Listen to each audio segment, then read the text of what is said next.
자, 코스메카 코리아 메모 리뷰 다시 시작해보죠. 지금 시장이 거의 완벽에 가까운 성장 스토리를 쓰고 있는데 이게 진짜 구조적인 건지 아니면 그냥 잘 쌓아올린 모래성인지 한번 스트레스 테스트를 해봐야 합니다. 지금 시장이 철석같이 믿고 있는 그 완벽한 그림, 그 전제부터 하나씩 다시 짚어봐야겠어요. 결국 핵심 질문은 이거 하나입니다. 지금 시장의 강세론이 얼마나 단단한 논리 위에 서 있는가? 그냥 좋다, 나쁘다 이 수준을 넘어서서 이 논리를 떠받치고 있는 기둥들이 과연 진짜 압력을 견딜 수 있는 건지 그 연결고리들을 하나도 빠짐없이 다 확인해 봐야 합니다. 시장의 믿음은 크게 세 가지 축으로 정리해 볼 수 있습니다. 첫 번째는 규제가 만들어준 독점적인 해자. 두 번째는 말 그대로 폭발적으로 증가한 이익 창출 능력. 그리고 세 번째는 최대 고객사와의 아주 특수한 관계. 지금부터 이 세 가지 기둥을 하나씩 아주 집요하게 해체해서 그 강도가 진짜인지 측정해 보겠습니다. 자, 첫 번째 기둥입니다. 바로 규제의 해자.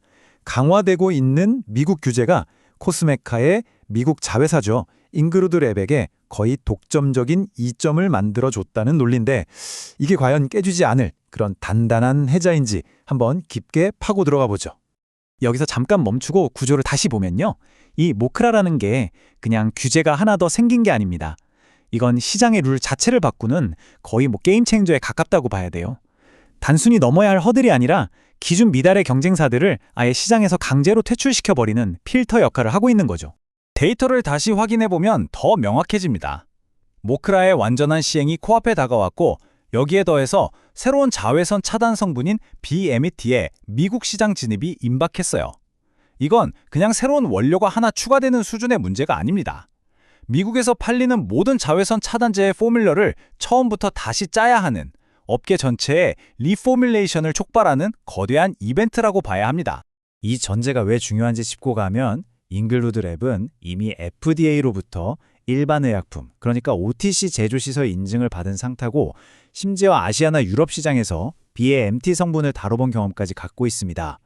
이게 무슨 말이냐면 새로운 시장이 열리는 그 순간 가장 먼저 깃발을 꽂을 준비가 된 거의 유일한 플레이어라는 계산이 나온다는 거죠. 그래서 시장은 이걸 규제 프리미엄이라고 부르면서 해석하고 있는 겁니다. 새로운 규제 환경에서 어떻게든 살아남아야 하는 브랜드들이 가장 안전하고 또 가장 빠른 파트너로 잉그루드 랩을 선택할 수밖에 없다. 그리고 이 독점적인 지위가 결국 가격 협상력으로 이어진다.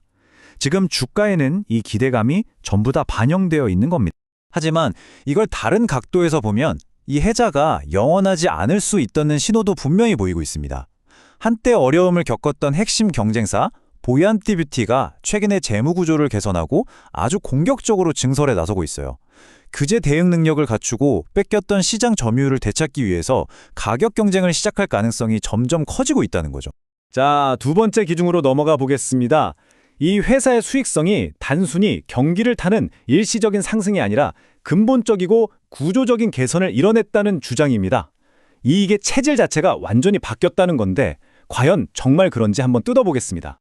이 주장의 근거는 바로 이 숫자들입니다. 특히 미국 자회사 잉글우드랩의 영업이익률 21.4%.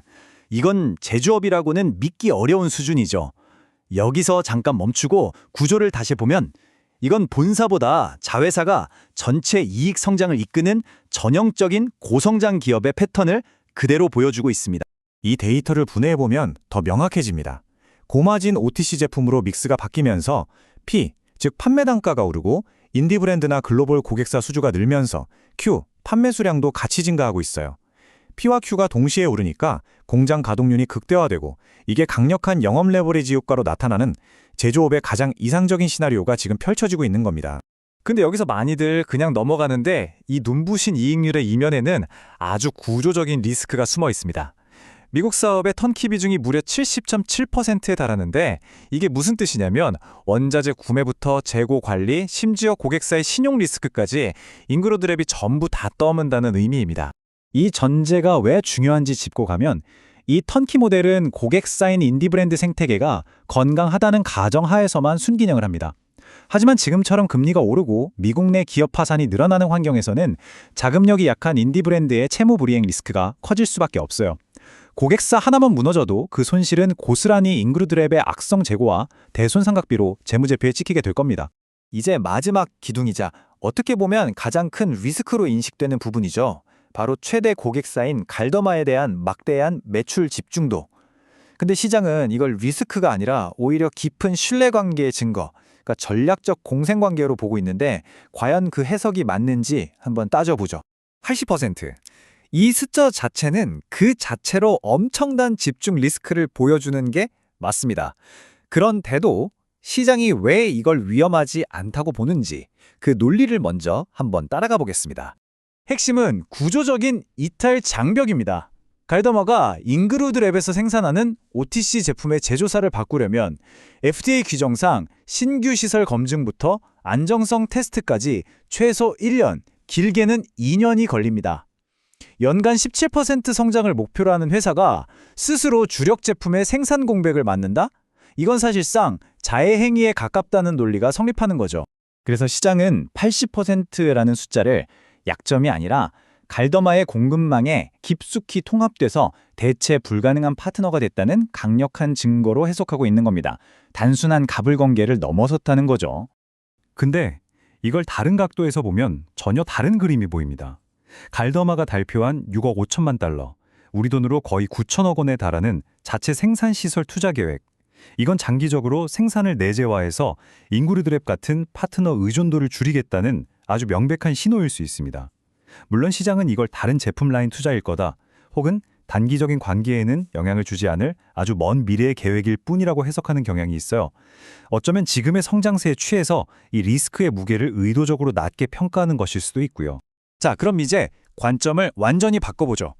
지금까지의 강세론이 전부 틀렸다고 가정하고 약세론의 시나리오를 처음부터 한번 따라가 보겠습니다. 만약 시장의 이 긍정적인 해석에 균열이 생기면 도대체 어떤 일이 벌어질까요? 논리는 아주 간단합니다.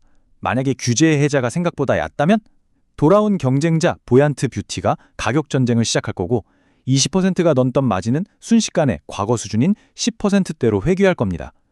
만약에 갈더마가 정말로 생산 내재화를 결정하면 미국 공장 가동률은 급락하고 막대한 영업 손실이 불가피하겠죠. 그리고 인디 브랜드들이 신용위기에 빠지면 부실 채권과 재고 상각이 애써 벌어놓은 이익을 전부 다 지워버릴 겁니다. 지금까지의 긍정적인 스토리가 완전히 무너지는 시나리오입니다. 지금까지의 분석을 종합해서 우리가 반드시 모니터링해야 할 핵심 리스크들을 명확하고 구조적으로 정리해 보겠습니다. 위로는 열려 있지만 아래로는 크게 부러질 수 있는 그런 비대칭적 리스크들입니다. 리스크는 크게 세 가지로 요약됩니다. 첫째, 갈더마의 진짜 속내. 장기적으로 생산 내재화를 생각하고 있는지 없는지, 이게 여전히 가장 큰 변수입니다. 둘째, 경쟁 심화로 인한 마진 압박. 보얀트 뷰티의 부활이 규제 프리미엄을 얼마나 깎아내릴지 지켜봐야 합니다. 셋째, 자본 배분 문제입니다. 모 회사가 자회사 지배력 강화에 자금을 쓰면서 우리가 기대했던 주주 환원 정책이 후순위로 밀릴 수 있다는 점도 분명한 리스크죠. 앞으로 우리가 확인해야 할 이벤트들은 명확합니다. 갈더마의 다음 실적 발표에서 CMO 파트너십에 대한 코멘트가 나오는지, 보얀트 뷰티가 본격적으로 가격 경쟁을 시작하는지, 그리고 마지막으로 코스메카 코리아가 공식적인 2026년 주주 환원 정책을 발표하는지, 이 세 가지가 현재의 불확실성에 대한 해답을 줄 겁니다. 결론적으로 시장은 명확한 성장 스토리에 베팅하고 있습니다. 하지만 그 이면에는 구조 자체가 흔들릴 수 있는 상당한 비대칭적 리스크가 존재합니다. 지금의 균형이 어느 쪽으로 기울게 될지는 결국 앞으로 우리가 확인하게 될 데이터들이 증명하겠죠. 공개 자료 기준의 해석이며 최종 판단은 투자자 본인의 몫입니다. 주식비서 론이었습니다. 성투하세요.